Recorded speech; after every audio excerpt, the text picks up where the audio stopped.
Hello সবাইকে, আমার নতুন আরেকটা ভিডিওতে তোমাদের সবাইকে জানাই ওয়েলকাম।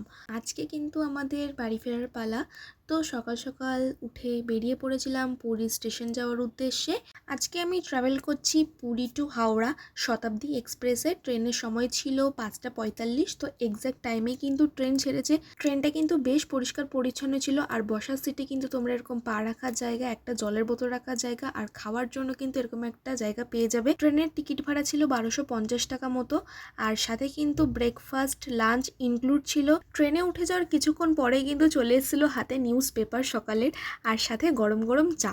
চা খেতে খেতে ভিউটা দেখতে তো বেশ ভালো লাগছিল। তার কিছুক্ষণ পরেই চলে এসছে সকালের ব্রেকফাস্টে কিন্তু অনেক কিছুই ছিল পোহা, বাটার ব্রেড, জুস। খাবার দাবার কিন্তু বেশ ভালো ছিল। তারপরে খেয়ে দিয়ে উঠে ভাবলাম এতক্ষণ বসে আছি, একটু বাইরে গিয়ে ভিউটা এনজয় করা যাক। আর বাইরে কিন্তু খুবই মেঘ করে এসেছিল, বাট দেখতে কিন্তু খুব সুন্দর লাগছিল।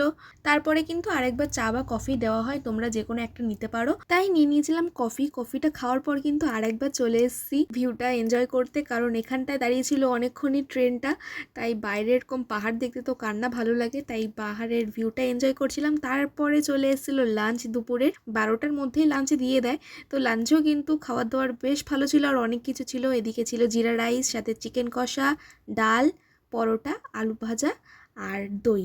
তারপরে চলে এসেছিলো কিন্তু আমুলের আইসক্রিম। বাইরে কিন্তু বৃষ্টি পড়া অলরেডি শুরু হয়ে গিয়েছিল, আর ট্রেন ছিল আমাদের লেট।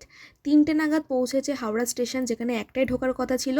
তো চলো এখন বাড়ির দিকে যাওয়া যাক। তো দেখা হচ্ছে নেক্সট ভিডিওতে। ভিডিওটা ভালো লাগলে অবশ্যই লাইক, কমেন্ট আর শেয়ার করে দিয়ে পাশে থাকবে। টাটা।